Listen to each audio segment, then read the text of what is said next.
Yes, sorry ya. Terus ngulang lagi tuh tadinya.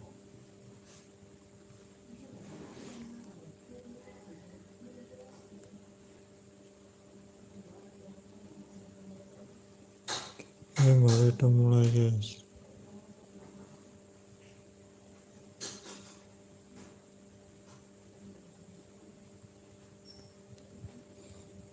Search MLP infection has over 11,000 results on DeviantArt, and Twitter artists have been posting tons of fun and unique takes on pestrobia, the smile virus, swamp fever, and even their own original infections. Not to hashtag plug my own work, but I even tried my own hand at making a My Little Pony infection AU. Allow me, if you will, to lore dump for a minute. I'm gonna nerd out about this for like the next couple minutes, so if you want to skip this whole rant about my personal My Little Pony AU, you can skip to the timestamp on screen. Okay, let's go. So in my infection AU, Twilight has the virus, but since her magic is so powerful, she's been the only one who's been able to fight it off for an extended period of time. However, it is slowly consuming her, and Fluttershy is keeping her alive but tied up to a chain so she can't bite and infect anyone else. Fluttershy is convinced that Twilight, being the princess of friendship and one of the most powerful ponies, is key to finding a cure and saving Equestria, so she keeps her alive, tending to her constantly opening wounds and protecting her from the other ponies. For instance, Applejack and Rarity, who are both high-ranking leaders in the Ponyville Militia, a ragtag group of survivors who formed their own camp and defense force in the wake of the infection. Though AJ and Rarity both love Fluttershy, they refuse to let her into the fortified survivor camp in the middle of town, as they believe that bringing the infected Twilight inside would endanger the population. Both being leaders and responsible for their people, they refuse to let that happen. They have tried to convince Fluttershy many times that Twilight is gone, and for her own sake she should put her down, for lack of a better word. But Fluttershy's heart hasn't been hardened against the world yet, and she still maintains that innocent hope and spirit of friendship that the others lost long ago. Due to her banishment from the survivor camp, she and Twilight stay barricaded out in her cottage, occasionally leaving to forage for berries and medicinal herb, as well as to plead to AJ and Rarity to let her in. And speaking of AJ and Rarity, they're both hardened soldiers now, both leading the surviving citizens of Ponyville, arming and training them against the threats and defending them from the aggressive infected that try to break into the camp. AJ and Rarity are bitter enemies and refuse to speak to each other. When the infection began to hit, the Cutie Mark Crusaders were staying over at Applejack's house when Applebloom began to show symptoms, which Applejack just thought was an innocent cold. However, during the night, Applebloom bit and severely infected both Scootaloo and Sweetie Belle, leading Applejack to have to kill all three. Rarity has never forgiven Applejack for this, and Applejack is infuriated at Rarity for not realizing how hard the decision was, and that she also lost a sister that day. After losing Scootaloo in the incident, Rainbow Dash fled Ponyville and has been considered missing since, and Pinkie Pie is in the middle of it all. She's training ponies in the militia, but like Fluttershy, hasn't fully lost hope in the power of friendship yet. The others call her naive, but she believes that if the group joins together in harmony like the old days, Equestria can be saved. Though the group by all accounts is irreparably fractured, Pinkie Pie still hasn't given up hope. She regularly sneaks out to visit Fluttershy and bring her provisions, and spends all of her spare time searching for answers as to where Rainbow Dash could be. Okay, so those are all my ideas so far. Don't forget to like and subscribe for more nerdy rants about My Little Pony zombies. Also, if you guys have any headcanons or AUs, please share them in the comments. I'm really obsessed with reading them at the moment, so please share. I would love to have a look at them. Okay, now back programming. So now we come to the inevitable why. Why are images of gruesome and gory ponies filling up the For You page of countless innocent TikTok users who probably think that they've been teleported back to 2013 with all this edgy pony fan art? Well, there are quite a few possible reasons. The first and most obvious is that contrary to what many people believe, the My Little Pony fandom is still very much a thing. It didn't just disappear when the show ended. Yes, the fandom is a lot smaller and more niche than it was a decade ago, and it doesn't permeate internet culture like it used to, but to this day there are tons and tons of fans making dedicated art and literature based on the show. Just because it's suddenly trendy and in the spotlight doesn't mean that it's a new thing. MLP has been posting tons of fun and unique takes on Pistrovia, the smile virus, swamp fever, and even their own original infections. Not to hashtag plug my own work, but I even tried my own hand at making infection AU. Allow me, if you will, to lore dump for a minute. I'm gonna nerd out about this for like the next couple minutes, so if you want to skip this whole rant about my personal My Little Pony AU, skip this whole rant about my personal My Little Pony AU, skip this whole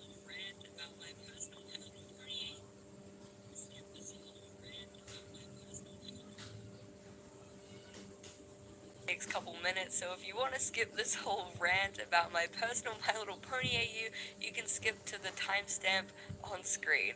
Okay, let's go. So in my infection AU, Twilight has the virus, but since her magic is so powerful, she's been the only one who's been able to fight it off for an extended period of time. However, it is slowly consuming her, and Fluttershy is keeping her alive but tied up to a chain so she can't bite it. Fluttershy is keeping her alive but tied up to a chain so she can't bite it. Fluttershy is keeping her alive but tied up to a chain so she can't bite it. Fluttershy is keeping her alive but tied up to a chain so she can't bite it.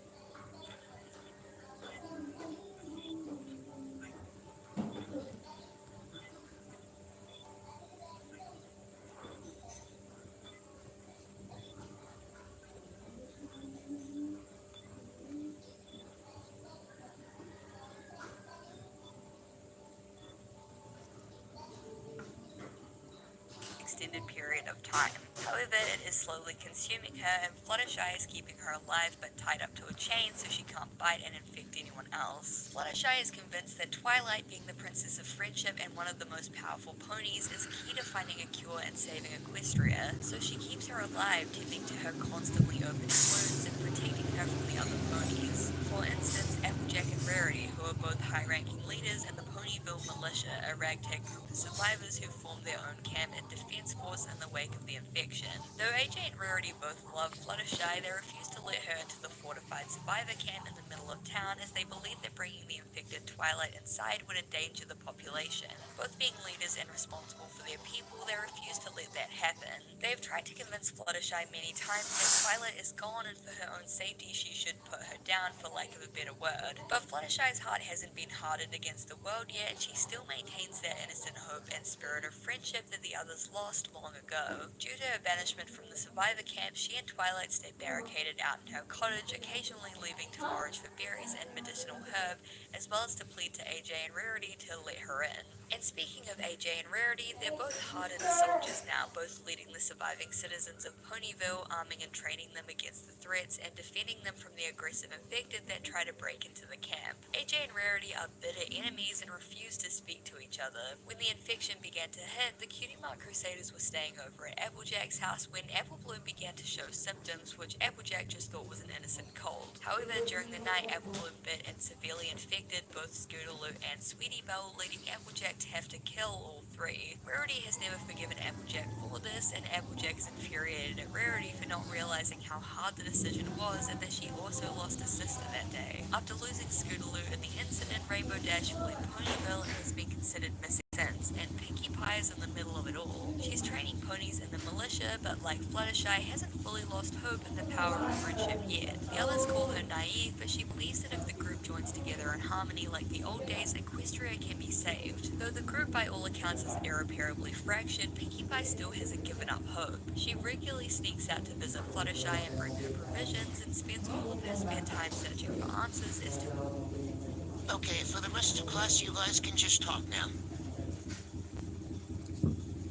Fluttershy and bring her provisions, and spends all of her spare time searching for answers as to where Rainbow Dash could be. Okay, so those are all my ideas so far. Don't forget to like and subscribe for more nerdy rants about My Little Pony zombies. Also, if you guys have any headcanons or AUs, please share them in the comments. I'm really obsessed with reading them at the moment, so please share. I would love to have a look at them. Okay, now back to your regular programming. So now we come to the inevitable why. Why are images of gruesome and gory ponies filling up the For You page of countless innocent TikTok users who probably think that they've been teleported back to 2013 with all this edgy pony fan art? Well, there are quite a few possible reasons. The first and most obvious is that contrary to what many people believe, the My Little Pony fandom is still very much a thing. It didn't just disappear when the show ended. Yes, the fandom is a lot smaller and more niche than it was a decade ago, and it doesn't permeate internet culture like it used to, but to this day there are tons and tons of fans making dedicated art and literature based on the show. Just because it's suddenly trendy and in the spotlight doesn't mean that it's a new thing.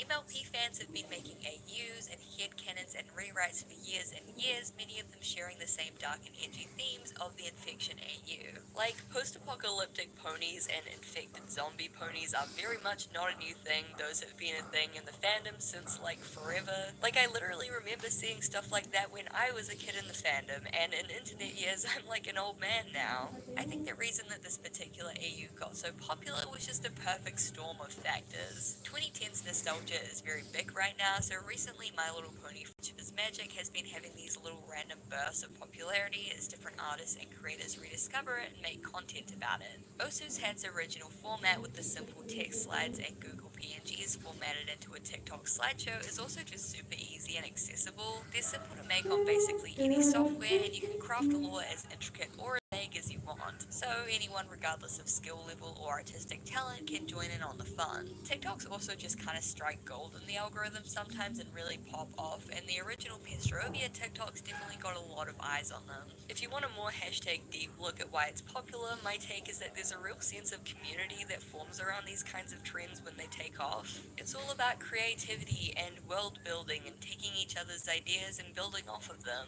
There's a pretty distinct lack of that creative community spirit in a lot of online spaces these days, so I think that creators just really enjoy having a space where they can flex their creative muscles, meet other people who like the same show as them, and make new friends. It's actually really cool because what I've noticed in the Infection AU fandom is that quite a few fans have actually never watched the show and are only being introduced to it now, which is really cool. I'm glad that because of these messed up scary pony TikToks that people get to discover My Little Pony Friendship is Magic for the first time years after it ended. It really is a great show with a fantastically creative fandom, and it's always really exciting whenever it pops back into the public eye and gets a ton of fan content. Understandably, the Infection AU isn't for everyone. There are a lot of people who like their ponies unharmed and living happily and safely, but for those who like the more darker side of the fandom, the Infection AU is a wild ride.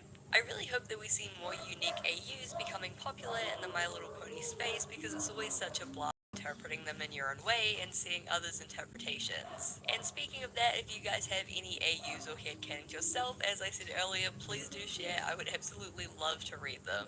Thank you guys so much for watching. I really hope that you enjoyed the video. I hope you enjoyed the topic. Please share if you have any AUs. Share your thoughts on the Infection AU. Share your favorite AUs from back in the day. Share your favorite edgy My Little Pony fan art that you're obsessed with as a kid. I know we all had one. Don't lie to me. Anyway, I really hope you enjoyed. If you have any suggestions for things that you want me to cover in the future, definitely let me know. And yeah, thank you for watching, thank you for supporting me, and I really hope to see you in the next one. Bye! A huge thank you to my Garfield overlords over on Patreon. Bunzo, Jar the Bard, Zoe Mars, Sophie H, coming to the virus but still sentient and aware of her suffering, and Rainbow Dash is severely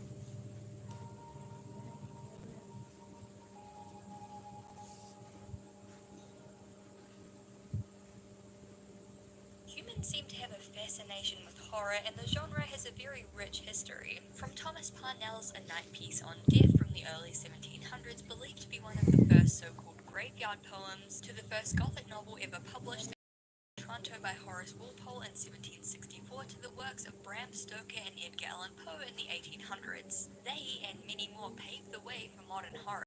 What I'm saying is, if Edgar Allan Poe hadn't published The Raven in 1845, we might not have stories about colourful cartoon ponies murdering each other. That's right, today we're talking about My Little Pony creepypastas, from their rise in popularity to the golden age of pony horror to their slow decline in quantity and quality over the years. Without further ado, let's dive in. Before we get into things, I'd just like to do a huge thank you to Casetify for sponsoring this video. If you've been on my channel before, you know that I absolutely love working with Casetify, and that's because of their huge range of aesthetic cases and their amazing drop protection. I've been kind of switching these cases out and around for a while now. I'm a big fan of the neon green and the checkers, but I think we're gonna just let loose and use the biggest case for today. But don't let Casetify's hundreds of super cool designs stop you, because you can completely customize your very own cases. You can choose from a huge range of styles and colors, and even add your own name or monogram to the bag. You could use it for something sensible like your name, but as you can tell from my Bingus and Garfield cases, I'm not that sensible. Not only are Casetify's cases super cool looking and customizable, but they have an antimicrobial coating that kills 99% of bacteria, and they're incredibly tough. Casetify cases are engineered with a 2-layer construction of G-Tech and are drop tested proof for drops of up to 6.6 feet with their impact cases and 9.8 feet for their ultra impact cases. You know what time it is, baby? It's time to throw this into a wall at full force.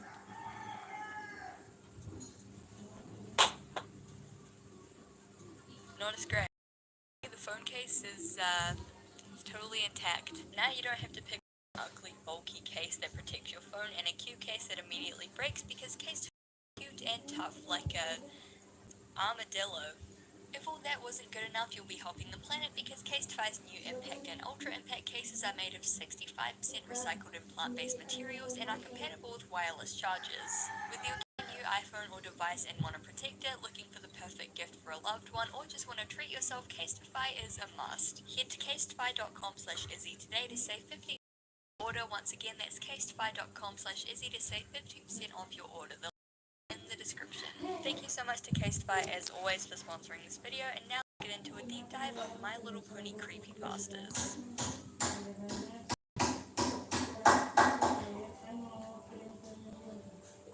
So if you've been on my channel before, you've probably heard this whole backstory about 10 times over because for some reason I cannot stop talking about bronies, but for the uninformed, I'll give you a rundown of the fandom. My Little Pony was an animated kids show on the Hub Network, now called Discovery Family, created way back in October of 2010. It was intended as a modern reboot of the classic My Little Pony series and was expected to be nothing more than a show to entertain little girls and a way to draw in traffic to the newly established network. Upon release, however, the show exploded in popularity not only among children and even tweens, but among fully grown fans who began to call themselves bronies as a portmanteau of bro and pony. The brony fandom itself actually started on 4chan as an ironic joke before anons found themselves very unironically enthralled and entertained by the series, and before they knew it, they were wearing Rainbow Dash t-shirts and cradling Fluttershy body pillows. And thus, the brony fandom was born. It just so happens that right around this time, as the brony community was forming, the online horror genre known as creepypasta was flourishing.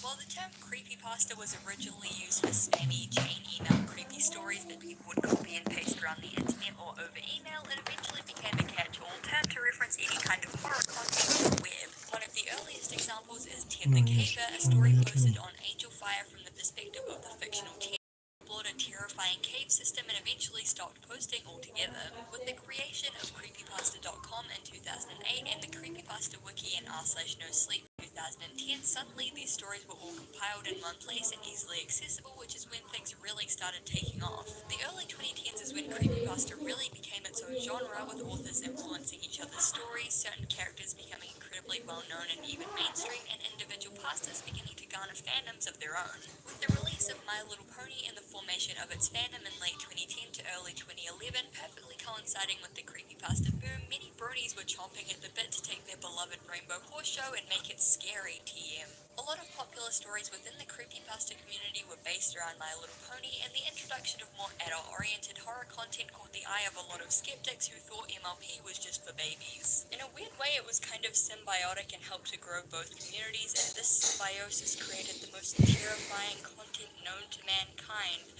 the My Little Pony creepypasta. So let's take a look at some of the most popular examples. We'll cover a little bit of everything, starting with fanfiction and fan-made characters and working our way down to videos and games.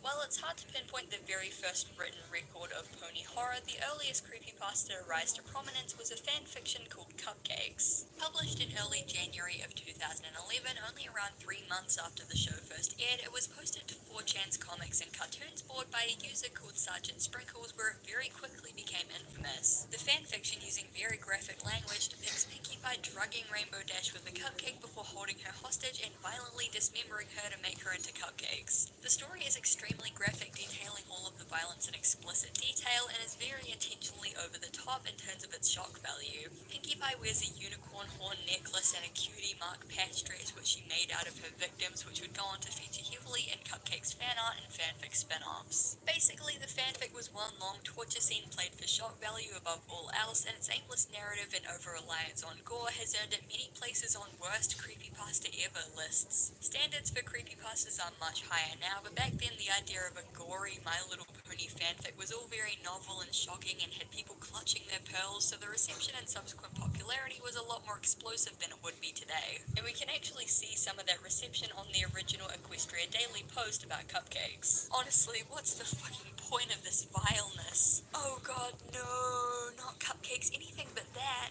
I read that story a few weeks ago and almost cried. That's pretty sick. Don't know if this kind of thing should really be posted here. Dear admins of this site, this story has personally made it difficult for me to enjoy MLP as I used to. I had not read the entire thing, but what I had still.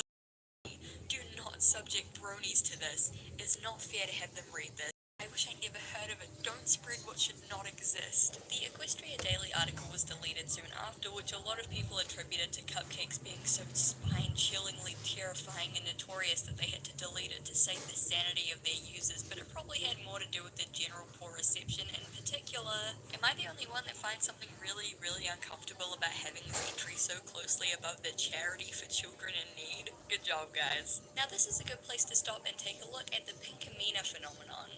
Pinkie Pie was one of the most popular ponies within the creepypasta fandom, partly because her overly upbeat, peppy personality provided a good contrast to the excessive gore and horror, but also because of Pinkamena Diane Pie. In the weirdly dark season 1 episode Party of One, Pinkie Pie goes crazy after she learns that her friends are avoiding her and making excuses for why they can't attend her party. She has, I guess what's meant to be portrayed as a mental break, and is shown throwing a tea party for inanimate objects as she spirals into a craze about her friends abandoning her. Turns out they were actually just setting up a surprise party for her and it all ends well, but it stands to date as one of the strangest and darkest early episodes. It was honestly bizarre, and I remember even as a kid watching the show, I thought it was really weird and out of place. The canonical concept of Pinkie Pie going crazy fascinated the fandom, and this flat, desaturated version from Party of One came to be known throughout the fandom as Pinkamena, which was basically just a catch-all name for any murderous, evil, creepy version of Pinkie Pie. From fan songs to fanfics to video games to a fairly popular Tumblr Ask blog and more, Pinkamena became a household name within the fandom, so if you see her pop up randomly in pony creepypasta content, that's why. It's worth noting that Party of One aired after Cupcakes was written, so while the two are often associated, they actually weren't related in any way.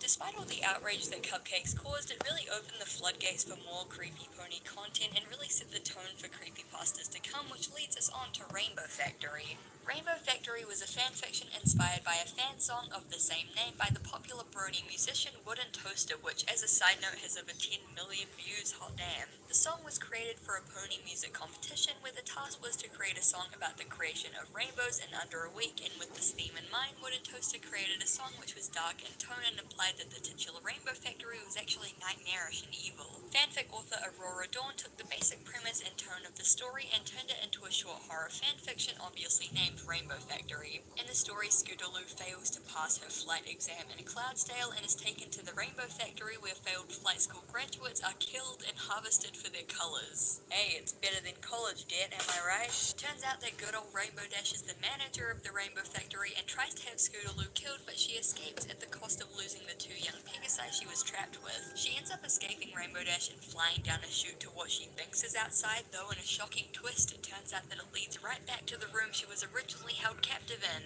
I guess this factory has a super convoluted layout or something, I don't know. While Rainbow Factory came out quite a long time after Cupcakes, around 7 months to be exact, the influence is clear. Cupcakes had set the trend of pony fanfics with excessive gore, violence, and brutality, and that's what a lot of creepypastas look like in the fandom going forward. Though personally, I haven't really seen the term used that much these days. Grimdark was a really popular genre label for stories like this within the fandom, instead of calling it a creepypasta, it would be called a grimdark fic. I don't know, I just thought it was interesting to mention because I don't really see that label these days. Anyway, like Cupcakes, Rainbow Factory became incredibly popular to the point of getting spin-off series, fan art, and animation, and like Pinkamena, this mad Rainbow Lab manager Rainbow Dash became a pretty popular figure within the fandom. Because of Cupcakes and Rainbow Factory, the fandom really latched on to the idea of the evil main six, so tons of creepypastas began coming out with fans trying to make each character their own evil alter ego in hopes of replicating the success of the first two. Rarity had Little Miss Rarity, a Tumblr Ask blog inspired in both art style and story by the original Pinkamena Diane Pye Ask blog, which depicted her as a murderous seamstress. The less said about this one the better, because it became this really weird fetish NSFW thing. It's not disturbing in a fun, schlocky way, it's genuinely just gross. The far superior version is Rarity's New Patterns, a Source filmmaker animation which takes the same general concept and gives it a more cheesy cupcake-style tone without all the actually disturbing stuff. Applejack didn't really have an evil.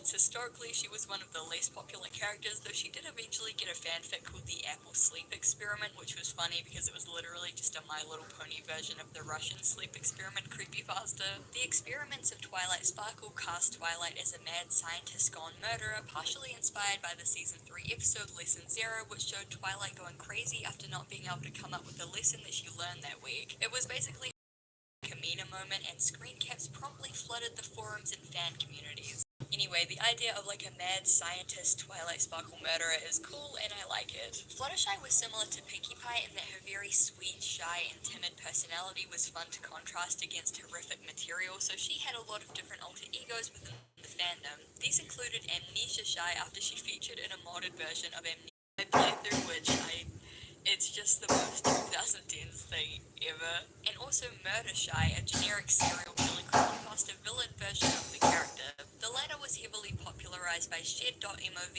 part of an infamous series of adult animated My Little Pony skits created by Hot Diggity Demon for YouTube.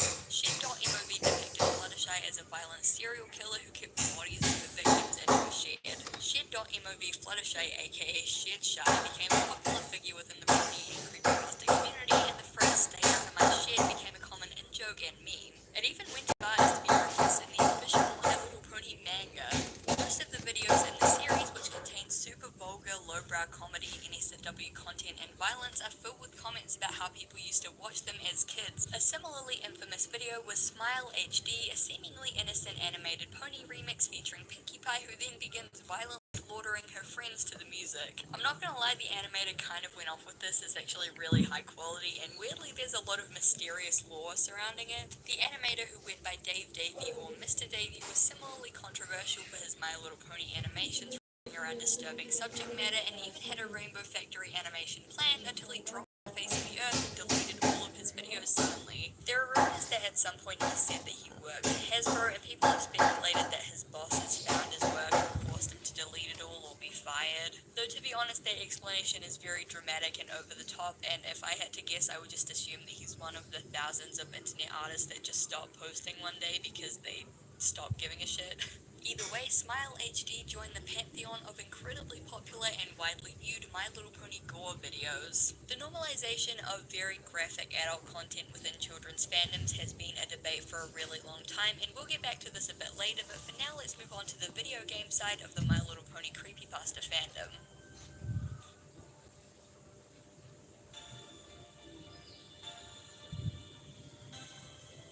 Of course, as written creepypastas began to flourish, video games came alongside them. I've actually already made a video about my favorite My Little Pony creepypasta game, Luna Game, and the search for its missing developer, but for those who haven't watched, I'll give you a recap. Luna Game was the first My Little Pony creepypasta game, and actually one of the earliest prominent pastas alongside cupcakes. The first game was published in April of 2011 and was essentially just a cheap jump scare created to fool people into downloading it and even thinking it was a virus due to the pop-ups and files it would create on the PC. Equestria Daily then removed it off their website and harshly condemned it because they thought it was malware, but that was a hoax and the developer simply wanted to play a prank. Nevertheless, the legend of Luna Game grew and spread throughout the fandom to the point where memes and fan art were created, and it wasn't long until a second, third, fourth, fifth, and even sixth installment came out. The games followed a general theme of Princess Luna falling to her death and having super spooky visions, and while it was criticized for its lazy content initially, it became iconic within the fandom. It actually came out before Sonic.exe, which it's often compared to due to their similar haunted pixel game premises, and it not only paved the way for brony horror games, but the video horror creepypasta genre in general. The developer had remained anonymous for nearly 10 years until they recently revealed themselves completely out of the blue, which is when I made my video and was able to interview them about their experience and the game. However, Luna Game was only just the beginning, and its influence was felt far and wide as it opened the floodgates for Unity, Pony, Screamer games for many years to come. One of the most notable and popular Luna game clones was called Flutterland, published to DeviantArt in 2013 by ChibiLuna6x3. It was basically a carbon copy of Luna game but used Fluttershy sprites instead of Luna sprites and had more pastel-coloured levels. Flutterland 1 directly copied the formula of the first Luna game, with the player simply walking Fluttershy forward and over some platforms before a Pinkie Pie screamer played and the text "Don't you remember Fluttershy?" popped up on screen. It's like the Luna game or something like that? No, it isn't. It's way different than that. Flutterland 2 developed the concept a little more, adding some dialogue and more advanced platforming, but was still very rudimentary with heavy emphasis on jump scares and loud noises. Another notable Luna game clone was Dreamy Rainbow, which was so successful that it received 3 installments and a 3D remake. Dreamy Rainbow 1 began with a low-key kind of aesthetic shot of Rainbow Dash sleeping on a cloud at night before it cuts with a loud noise to her dream. In the dream, the player controls a Rainbow Dash pixel sprite from the exact same set that Luna and Fluttershy came from as she traverses a creepy grey void. She'll approach Pie, and if you try to turn back, the text "You can't escape now" will pop up. The player is then forced to go through an invisible wall behind Pinkie Pie where text will pop up saying "Well done, die now." Clearly inspired by Luna game, though fun.